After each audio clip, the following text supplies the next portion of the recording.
دینی خۆت ئەگەر بسۆرانین پرسیار بکەی بە خامش یکەمە سۆرانی تر نازم. بەڵێ بینرانی بەڕێزم کاتتان باش هەواڵن هێژا سلااو و ڕێز هون بەخێر هاتن سەرسەر و سەر چاوان هەروەکو لە ڕێکلامێژی وەدید میوانێمنی ئیرۆ و هون پرانی ناز دکەن شڕۆڤەکار و ئانالیزکارێ ڕۆژهەڵاتە ناوین و بە تایبەتیژی سووریا و تورکیای ژنو یعنی پڕ دشۆپینێ ژنێزیک بە دشۆپینی تەجروبەیەوی هەردوو ئالیان هەیە لە هەردوو ئالیانژی مایە و ئێدی سیاسەتجی کردە ئەوژی بەڕێز سەدیق حەسەن شکریە کاک سەدیق تو بخێر هاتی سەرسەر و سەر شاوان. زۆر سپاس سڵاوش بۆ تەوج بۆ بینەرێت هێژە. سڵاو بۆ تەژی کاک سەدیق حتاکو هەواڵ کۆمی سەرهەبدوو دکن دەبن هەنێکی من درەنگ ڕێکلامێ vê بەرنامەیە کرد بە ئاڤاییەکی ئاسایی و نۆرمال ئەم بەوەرە ڕۆژێن ئینێ نەهاوشونڤە یعنی بە تایبەتیژی ژ سەرێ مەهێوشونڤە هەمی ڕۆژێن ئینێ سعات 6:30 یعنی نیف سعات بەریا نەها ئەم دەست بە بەرنامەیە دیکەن لێ ئیرۆ هەرێکی مەگوت بلا سوپریز بە و لە ڕۆژئاواژی پێشکەتنین پڕ جودا هاتن هۆلێ بە تایبەتیژی ژدو و پێرێڤە هەفتێنێن سەرەکە هاتن ئەنجام داین دەناوبەرە مەزلوم عەبدی ئیلهام مەحمەد و حکوومەتە شامێ بە تایبەتیژی دەدەستپێکەدا ڕۆژنامەیە المجەلە کوپەر نێزیکی سووریایە و دەستێوی دیگەیژە ئاگاهیان دەستپێکی ئەو ئاگاهی ژۆر هاتن دەرخستن و دەمەکی درێژە مەزلوم عەبدی خوا بڕیاردانە حەسەدێ هەلوەشینن لێ مەزلوم عەبدی نەخواستیە بەبە یعنی ji بۆی ku nabe bibe generalekî dereceyek nexwastiye bibe cêgirê generalek jî an jî cêgirê wezîrekî wezîfeyekî dinê ji xwe re dînaye ku partiyekî siyasî ava bike lê ew partî mîna HDP'ya berê dibe partiya hemû Sûriyayê û bi taybetî jî divê di nav de Drûz û Elewî pir aktif bin û ev yek حکوومەتە سووری حکوومەتە تورکیای پڕ عاجز کردە یعنی ئەv یەک وەک مەترسیەکی وەک سیستەمێکی وەک تۆفانێکی دەمیرتاشێکی سووریایی لە هەڵسەنگاندنە و بەریا جڤینێ بە ئەحمەد شەرعرە شەیبانی و ئەبوو قەسرە بە ئاشکرا ژە مەزلوم عەبدی ڕاگوتنە هەگەر ku hûn ji vê pêngavê şûn ve navêjin û nebin şêwirmendê ئەحمەد شەرع wê demê دیپلۆماسی di navbera we û ئەحمەد شەرع dêblok bibe ev agahiyên mujellene û berastî jî bi agahiyê min şexsî jî berê hebûn min berê pirsiyar kiribû gelo Abdî dixwaze partiyekî ava bike digotin belê dixwaze partiyekî ava bike amadekarî hene û xelek dîtine xelek dawetî qanûnî hesekê kirine tiştekî wisa sedî sed çê dibe ji bo ku balê eskerî bi temametî tê helweşandin û Abdî dixwaze tiştekî bêwî rengî bike ev yek hat holê du yani مرسوم و بێنداین دەوان ڕۆژانەدا ئەم دەزانن مەسەلەیە زمان و مەسەلەیە ناسنامەیە ژی خستن سەر بە قاسێک و زمان و ناسنامە بەرێ دەما بە شەڕ ئەسد 2012دا بڕیار لەسەروێ هات بوداین لێ ji بۆی ku شەڕ هات دەسەڵاتداریە ئەسەد لەسەر ڕۆژئاوا ئەلجزیرە و حەسەکی نەما و بە تایبەتیژی پشتی شەڕی ڕقایەک و کفش بوو هێزن سووریای دیموکراتیک هاوپەیوان مانێوان ئەمریکایە نە رووسیای نە ئیرانە نە ئەسەدە وێ دەمێ ئەv یەک هات ئێمالکردن نەها لە سۆسیال مێدیایدا بە گشتی لە مێدیایدا دوو vە خوێندن تێنکردن vە خوێندنێک شکست خیانەت فرۆتن vە خوێندنێک ژی سەرکەتن ئەم سەرکەتن ما زمانی کوردی بەسەر ئەحمەد شەرعدا سەپاند مەزلوم عەبدی لە کەلەکی ئەحمەد شەرع بە کوردی ئاخفت مەزلوم عەبدی بوو شێوەرمەندێ ئەحمەد شەرع نزانم شێوەرمەندیژی لە ڕۆژهەڵاتە ناوین تشتێکی پڕ مەزنە ئانا ئەو ژی نزانم لەسەر vê tabloyê van دوو گوتارên سەرەکە دیتنێتە چنە؟ مثلا که دبین قصه هزاره یک بکاره يعني او تشتكوا انها ام الروجاوي كردستاني ومثلا هاف قرستندنا بين حسدي وارتشا سوريا وحكومتها سوريا و ريبريا خوسر دبينين دسبيك دا ديارو يعني خود شو يدري او بشتو مثلا ركفتنا بين مصطفى عبدي و احمد شرع توماس باراكو بنفجواني توماس باراكو بارزاني بله اندازیاری به مسئله جی تومان باراگو یعنی جی امجین کوشکاس بیبو چی که وان خاص في آخری دا برن نه چه ایدی او مسروی چه داخل سر انجام داخل یعنی انجام چنه او چه کی بیشتر یعنی مرو بزنه انجام چنه لبنیرنا من او قناعه که داویه کو ایدی گریدایش به روشا سیاستا کرد یانجی بزاوا کردی لباکوری کردستانی به هفره پارالل هاف تریبه هفره ودچن اوی کنه حال شامی چیده به ول انقرهش که به آوایی که دیکه به همان آوایی چه نبه به آوایی که دیکه چه به جبوی سیاستا چیت بیشتر سیاستا روجاوی کردستان آسوریایی دی ام گشتی بیشتر سوریایی عالیه انقره ولی عالیه کوشکاسپیات تی اداره کردن تی آراسته کردن هندک بربستی دیگه جیانه اگر پیش کم روسای باخو یا مسئله کی دیگه لبنیری نامن او نه انجام کودرد که نه ولی دست بگیره دبیام من بدیت بان جا چتی که نه تی ولی تی دیتن یعنی هشت البته بیک نه هاتیه او کو مثلا ناسنامه کردی بدن یعنی حق پیدان ناسنامه بدن وقتی به اسکر اسد جی وقتی خو او دابو یعنی کرد چونکی بشی هر زوری کردال سوریا ناسنامه نبو یعنی آوارد هات نه حساب کرنه او ناسنامه دما اسد جی هات بودن او پیک بی اگرینگ راستی جی نابجم سرکفت نکی مازنه میجویه لی اگرینگ او کو زمان کردی و کلتور کردی به ناساندن چون گوری من دهندگی سرچاوادا دیتی خواندی اوه که اوه درسین تیوری به زمان کردی بدن لکردستان لجین که کرد بله لروزنامه المجلة اليوم أرجيه بله او گرینگه مثلا درسین تیوری چنه زمان کردیه تاریخه جغرافیایه ام بیشن آبوریه او چطانه نه یعنی یکی عالی ادبی دیگرته بو کرده مهمه یعنی مجال پیشکتنا زمان و ادب کردی کلتوری کردی همه باشه لی اگر ام بیشن خوصری چلیه ده خوصری ایدی نامینه او بریده بریار هات بودن چتک بنای خوصری یا کردی نامینه چتک بنای او انجمن دموکراسی کو بو روجاوی سوریه چکر بون او نامینه وانه تیکلی ناوند سوریه ببینید او سری بریار هات داینی اگر هندک ایرو به آوایی که دیگه رخنه دکن از به ما هندکی نحقیه یعنی درنگ هات بیش دکن بیش کنان درنگ هتیه یعنی اگر بیاوان 2024 2025 وان گفت به او خلاطه بیا نکن یعنی او شاشه نکن نهاجی خو برای سری رکبتن چه بویه ماجی رخنه کریه یک وان من رخنه کریه که دواکو روشا روجاوی کردستان بی آقاری دن نهات با او جوی چه بهات باکرن او مسئله که دیگه براسی از نخواستم بداری نقاشر بکم چونکه او دیگه در باز بویه اگر برنامه که تایبت مرور دالی لی کولین و شروع بدار سر بکه او دبه اما به برنامه ایرو دا او موضوع ایمانیه اما یه هری گرینگ کو کرد لوی داره بکارم سیاستی بکن از آشکرا بیجم مظلوم عبدی کسی که خبات کاره از این کار ناکم لدالی ایدئولوژی سیاسی دا و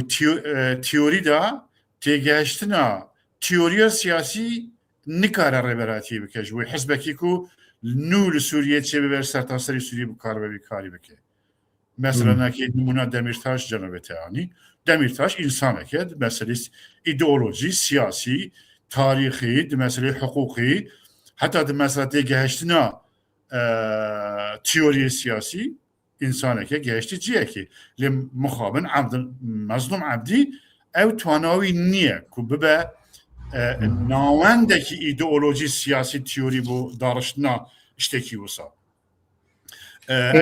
انها دبا انها لكلكي احمد شرع شما كرنا شيورمند مسألة كرد ارمانجي تركيا و امريكا و خود احمد شرع شي يعني دفرداكو مظلوم عبدي اصرار دي كان لسرفيكي دفي لكلكي احمد شرع بميني او خويايا يعني دخوازن وانا هميا كنترول كن اوتو كنترول يعني هسده مايا بچند چارلی وایا چار سيلي واو هزن يبشيشي لغوري روزنامه المجله من جبيل كر دور داجي هنكي بيش كتن هنا هزن يبشيشي قالك النظام هجمارة وان هي نخيا اللي دبي قشنا اتفاقكي كو لنا سيستم وزارتها ناف خويدا انا عسكري لسر عسكري قبولنا كان لوزارتها ناف خويدا وانا وك بوليس احتمال قبول بك بله كنترول كرنا يعني روشكار د نوع مسألة بيكري دا صلاة الدولة دا جيك خوي استراتيجي هي جيك خوي جرين هي ودناو بيروقراطية دولة دا بتايبتي جيكي جرينجي هي لعجبا جبوي سوريا تشتكي وصل شخاص جرينجا از نزانم مثلا جبوي ولاتت روش ديناو شخاص جرينجا زاد جرينجاني جرينجا وين نية العراق يجي شاورمند قيمتك يخونينا يعني حتى انا كز حنك خو بيدك من يعني السوشيال ميديا عربي ديتيا بله اگر لترکیه و لإيران هندک شاورمند گوری بيروقراطية دولتي گرینگی پیهات بدان او هيا لإيران و لسوريا اوی خواه يعني دنو تشكرنا قراره دا راوشكار چیه؟ راوشكار دنو بنگه دولت دا لتشكرنا قراره درست کرنا قراره و برهمینا بریاره دا رولك خواه استراتيجي گرینگی هی لأوی لبو سوريا جبوي رزدار مظلوم عبدي قبول بكن از باور ناكم ليتشي دخوازن كرده راضي بكن مظلوم عبدي سمبوله حسدویه پگیه لروجای کرده و کرد سمپاتیا خوشویستیا کرده جیب دست و اینایه دخوازه وی سمپاتیا راضی بکن يعني كردان راضي بكن كبلي ام ريبريد و فرماندت و ام ناويجن لاساس استراتيجياوي اساس استراتيجيه تواوي كوجيراتي جوجن دبيجني انتغراسيون لسوريا از بو هر جيه كي نابجم لسوريا كنترول كرنا او هيزا كو هي هيزا روجواي كردستاني چونك او هيزا كي سكولاره و شهروانی گله که هیجانن فرماندن گریلا ایت شر دشی داعش کر گله که سرکفتینه یعنی کسیانی کار این کار میکنه هرچند پشتوانی امریکا هبو لی پشتوانی امریکا جیت کجه هبو سرکفتینه فداکارن و انانی نینه خوپرست نینه اگویست نینه جبوی دموکراسی وکرینه جبوی آزادی وکرینه چه هزه چه جندری چه کر او هز او دنیا بینی لناو نه هزا شرع ده هیا نه دناو هزا چکداری سوریا ده هیا نه آسایش سوریا ده هیا و دناو جماوری احمد شرع ده هیا او جماوری که جدایه دنیا بینیه که جور جدایه یعنی گله که خطره اتو سکولاره که و سلفیه که بینه با هف سیاسته بکن سلفیه نه جهادیست جدانه لی اول سلفیه جهادیستن تو کسی که سکولار چپ ببیلگر جهادیسته که یعنی جهادیه که بکی دولت بکی حکومت او گله که خانتره گله که زحمته جی یعنی او چقدر سرب که دیارنه لی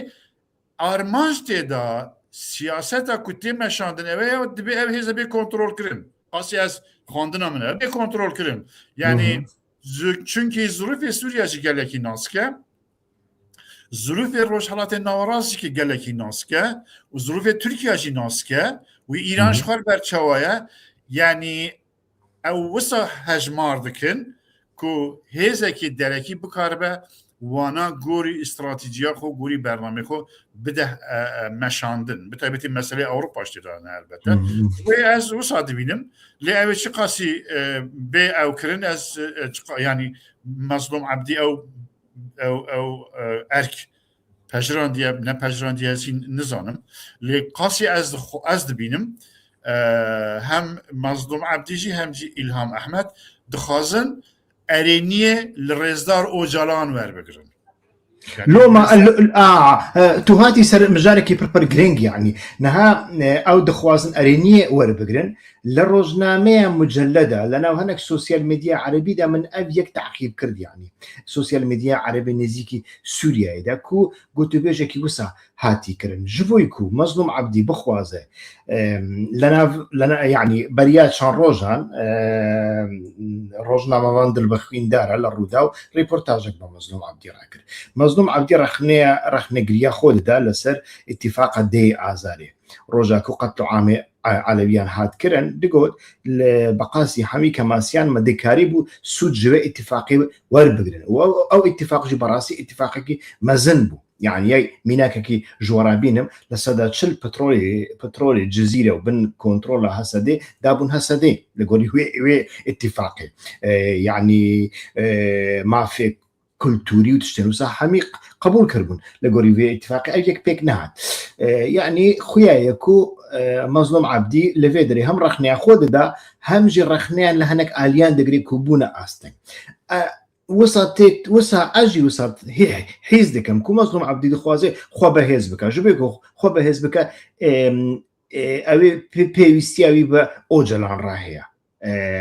جبويكو اوجلان ببينه دبي تركيا راضي بك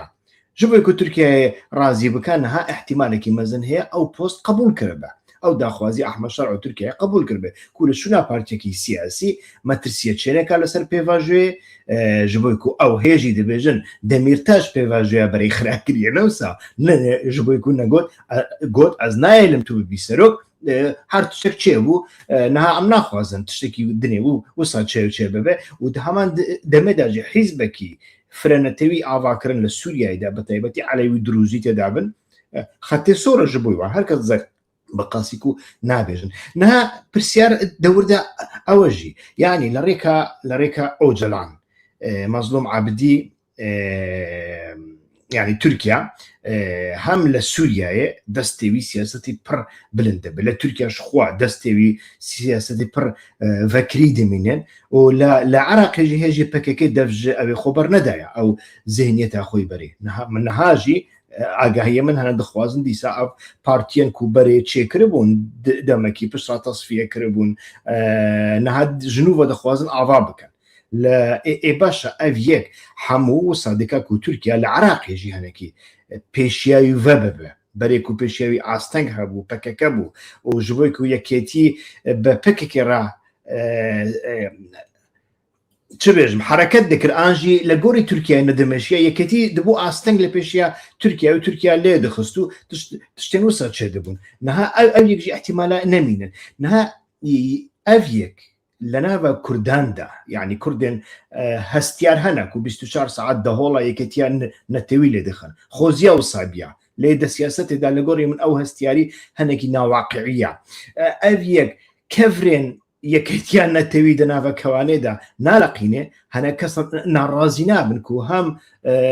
لريكا اوجلان تركيا دستي فكري بابا لروشلات نافين ودهمان دمدا تركيا مجبور دبا احتمال بيجيكي بدي اوجلان مزن بكي يعني بيجيكي بدي كونها دولة بخشلي جبوي فيكي كاردكا اف هنا كردان نارازيناكا انجي تركيا لسوريا يعني انها تركيا كاركي بربر مترسيدار دكا لسر عالمي شو دست هايفيد عربا دست هايفيد كردان وانها دست دافيد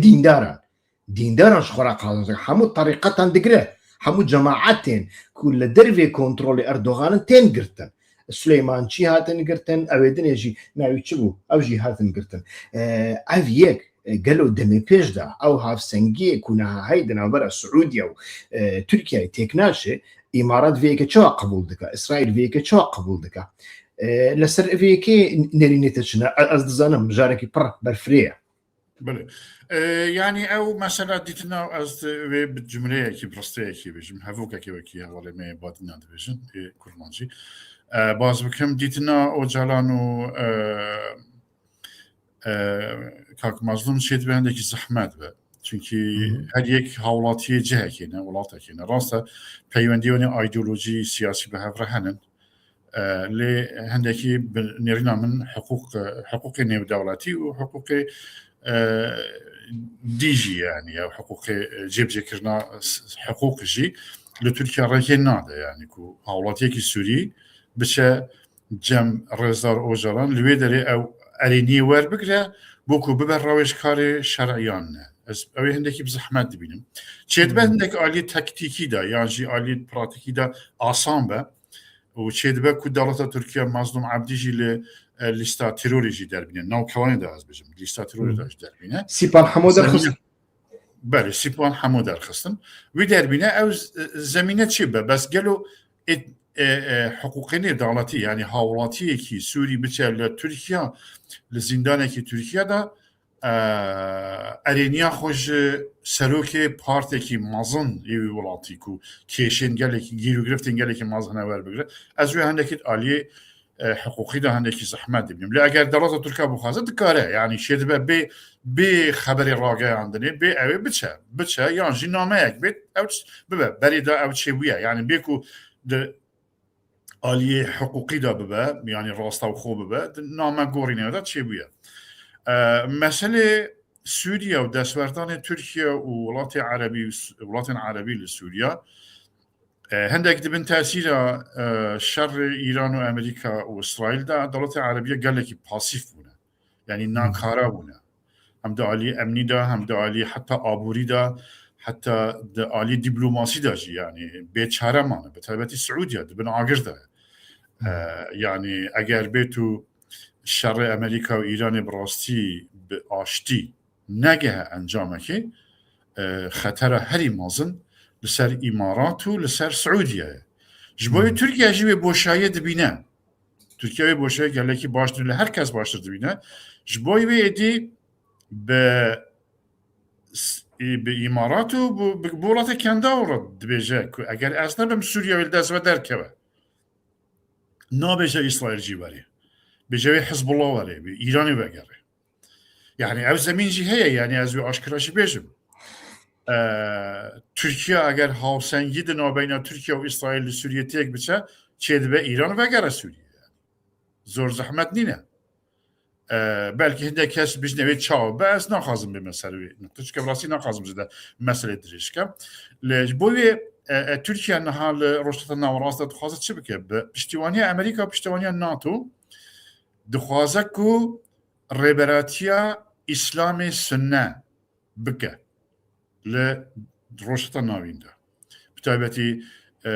او یکتیا هاو پیمانی دنا بین ترکیه و پاکستان و سعودیه چه بو او مسئله ویه بری داجی سربیا کار کرد بس ویز رو پیدا چه کرنوی ترکیه او گوشار چه کرد حتی ویستن مصر جیبونی لی مصر نهاتا ناوده من دستر نهاتا ناو کشا روشالتا ناوراس اکده بین ترکیه و اسرائیل و ترکیه مصر اجندای خود جدای هنه چه به سوریا بینن ناوی داره دا اگر سوریا بکه و ناوی ها پیمانه دا بگو من اوی هندکی ها سنگین سیاسی چی و یه هست که بینن گوری بو نمونه اسرائیل بریا چند رجال لبنگه که عسکری گرینگی سوریا دا ابو زهره ابو زهور بله فروکه خانه که سوریه بله نهاجی او دبه هیرشا اسرائیل لسر سوریه یعنی اگر شتکی وسط چه به دبیا که ترکیه و پاکستان و سعودیه لدجی اسرائیل بونمونه یعنی اگر سوریه به اندام هالویس ور بگرن یعنی شر بکن حتی شر بکن چون برنامه خاله که وانده اوکو هیرش کرنا سر اندامه که وی ها پیمانی هیرشا جور سر تواهی ولا برای او نبین سوریه و ایرانی داجی هبود فعلا سوریه و ایرانی گوری او کنجکتوری ویدمی جیب کرن یعنی پشتوانی هفته کرن لیان ترکیه ویجبو خاطر سوریه یجبو خان میستاله نمونه بینم ایران شر دیسان دست هیواد از هیوی دخوازم که شر دست بینه به اما هم بیجی ودارین شر دست ببو ایرانی چند روکتک بنگه سربازی یا جی امنیتی یا جی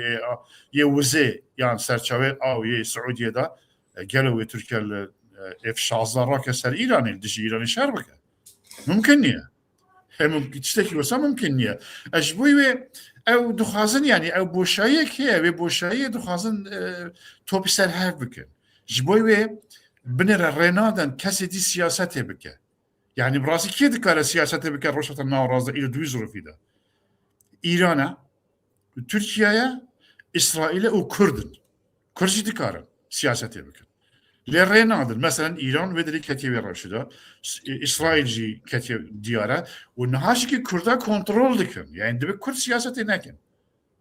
يعني تشيك إنها أدوي ظروفي أس دخلين خواندنا من قوي أبكو Türkiye ile Suriye cebceydi ki bir derece yek eve. Wana kontrol bakın. Şu duhazın PKK'yi kontrol bakın. İca çedibelle İmraliye kontrol bakın. Çedibelle Ankara'ya çedibelle Kandil'e. Kontrol bakın. Bu zürfede tiştekin nekin. Ama mesela bu numune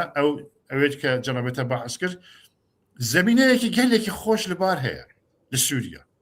Suriye velatı ki nabe velatı ki cihadi. Cihadgaran nabe. Çünkü hem fire neteveye, hem fire mezhebe ve hem jî welateke çendîn sala sekülerizmê pireve tamam faşist, bu nizanım diktatör, bu nizam bi sekülerizmê pireve şuye. Yani eğer Kürt hali hazır, Kürt me roş avaya Kurdistanê, hêzekî wan a siyasî hebe, o hêzekî siyasî, entelektüel, ronak bîrî bihêz hebe, ew dikarin siyasetekî mazanı Sûriyê da bikin. Dikare ser tasarı Suriye siyasete bakın. Aleviyat top bakın, Dürziyat top bakın, Ermeniyat top bakın, hatta Türkmenat top bakın. Evet ki Türk gelekid bir emman Paris'in içteki var ne parası ya. Mafi Türkmen albin lingade çeli Suriye. Karın wana hemiş top ser hebkin. Dikarın ev heze demokratik khaz ve azadi khaz. Bir taybeti dinav gencav jina dikarın top ser hebkin. اللي كاك صديقي قلت نتا دبرم چند دقيقة مجي معنا لنا كردان دا بقاسيكو از دبينم خلق يعني مصافام دكا تو إلا بدايمن دسبيكي بدايمن يعني سفريكي سنيكي رازاي خوارن لسربي وحاضر بيو بداي وانا باور يكي وان ببيكي نينكو كو جبناوي تيكوشيني بكن مثلا من دوان روزانه دا سردانكي برلماني اوروبا كن هناك حوالي خوي شاورمن كل برلمان اوروبا شاورمن دي فراكسيون جودانا من ديتن يعني من نيريني وانغرت لسر في بيفاجي تشدبج دغوت تمام بيفاجو ناتشاريكا دلي كردان وصلنا خوازيا نك يعني او لهمبري من هناك راش كاون يقول نكر ديمقراطن ونا تركيا سوريا جي ديمقراط نا إيران جي ديمقراطة اللي هردو آلي مجبوري هبدونا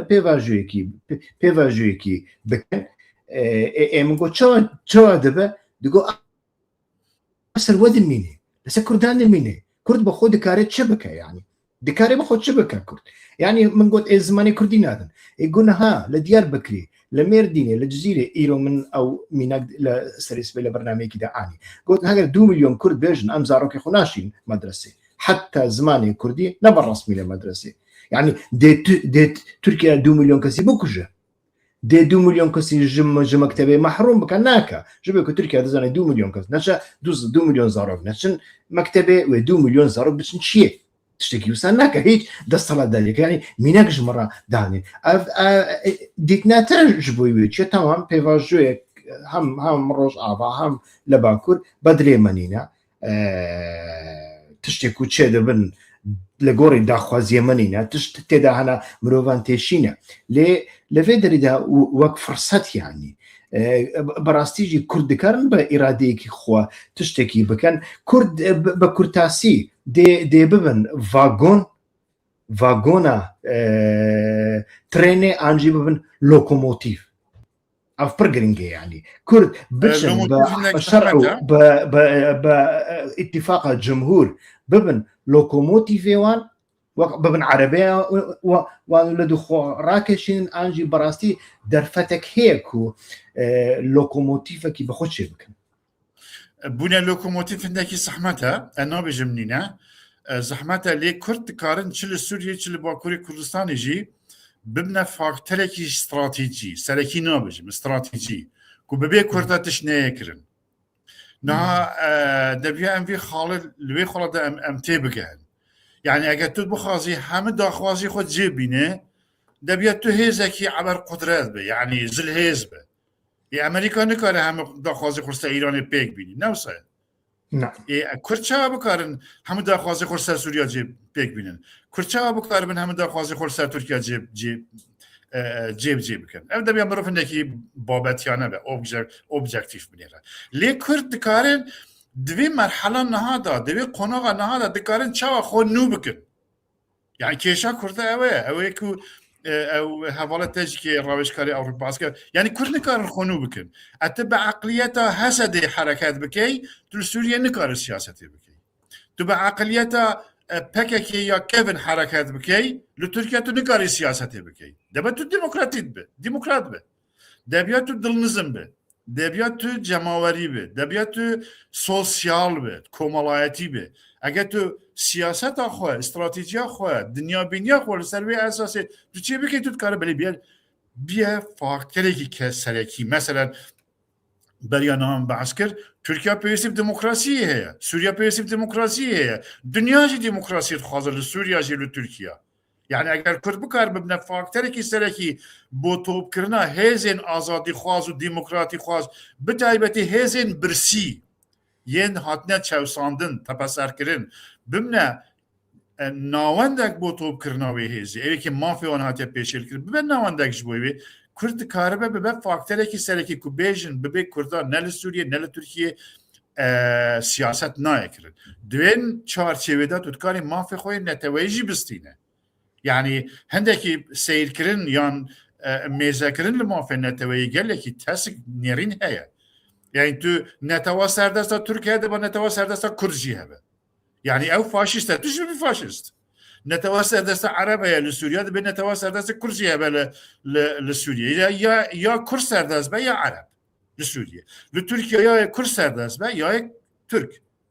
يعني او بوچونا كرداتيا تسك يعني از بيجمي بريش اجرات از جاوید دوباره که او ملیگریایی سرتاییه خواسته آرزویه هسته هرکس دو خواسته لی چه دبه چه نابه مادم که چه نابه دبیات تو وگری بنماید آزادی و دموکراسی روش حالتا نو راست روش حالتا نوین ترکیه ایران عراق سوریه ترکیه مگوی هر حالده همیا پیوستی به هزا دموکراسی هزا آزادی هزا وکهوی هزا جواکی و کمالایتی هوینی وی حرکتی هوینه وی داخوازی کردن چما کردن؟ نکش بکو کردن از وید بیشم جبرکو کرج همیا بیمافترن جبرکو کرج همیا زیادتر هات نپیشیل کرن گوت نکی انگلیش هیا جبوی مثلا سوسیالیزمی دبی لکو داری چاو ساندنوا چینایتی بهزه لوی داری سوسیالیزم بهزه نهاجی جبوی کرداشی جبوی کردار لسوریا جی لترکیه جی حتی لعراقی جی حتی لهولی جی چه هزا کردا چیه؟ آزادی و دموکراسیه مافی مروبه يعني جيانا إنسانيتية يعني كرد أجر بكار بنوي شيء بكن وتاريخ كي كرداشي شيء بود تاريخ كي كرداي نزيك شيء بود بمليونان إنسان اللي بيشتوينه لسوريان بمليونان إنسان كرد وعرب وأرمن وتشركس اللي بيشتوي حركاتية بخازين ده خازين وصايا لتركيا جي وصايا هنكتني كرد قالين ديان تركيا جي بمليونان إنسان لدردورة بحركاتنا يعني أو حركة دكارة خو نبكياننا مثلا أو حركته أو بزاوة بكارة لسوريا ولتركيا خو نوبكا وكي مقود إببا فاكتركي سركي جبوي شقامي سياسي جبوي جولاندنا سياسي وحتى جبوي قورينا دا صلاتيجي حتى جبوي تفکر کردن جواکی جی که دبنه هزکی سرکی لی اگر د چارچوب تسک دا بمینه وشارشوية تاسك داك أمنا خازنها بعز بكن يعني نا ديمقراط دبي از ديمقراطم لي ديمقراطي قبول ناكه دبي از آزادي خازم لي آزادي قبول ناكه اگه وی چارچوبه دا ببینه البته وی ببه کردایتیا کست کردایتیا او کردایتیا کو ملی گرایات سرتایی دخواست اسی وی دارم که نبه ملی گرایات سرتایی ببه ملی گرایات آزادی خواز و ديمقراط خواز و کومالایتی بله کرد حرکت کرد و کرد دکارن خو بگورین آنها لگوری و سردمه دکارن سیاستی که بکن آنها از ده و که بکن پرسیار جبوی میوان روزن پیشی مدا حوالا نهجاج نها و شونوا هون بتایبتی جی پشتی هیوا بی پشتی هیوا سپتامبر هون دکارن همو روزن اینیان ایرو برنامه کی تایبت بو همو روزن اینیان ما و برئيس صديق حسن شكري بفان شروفيانا لفيدري ببينن هيفي دارم او برنامه گوتو بیش زمینه کی آوا بکه کو دناوا مدا دیالوگا کی فکری پیش بکوه و او خطابتا هرزان یا سوسیال میدیا خاین شکستیا آنجی سرکتن وانا جهولی راببن گوتو بیش کی عقلانی بردوام ببه صديق حسن شكري زور سپاس کو ودما خوج مرة فقط حتى برنامج عندك واجي وعاود رفعت سيكرين صلاو رزم بو بين التاجي بولا قال لك سباس لافوريز دم باش باش هربجين سركفتي بن حمي علي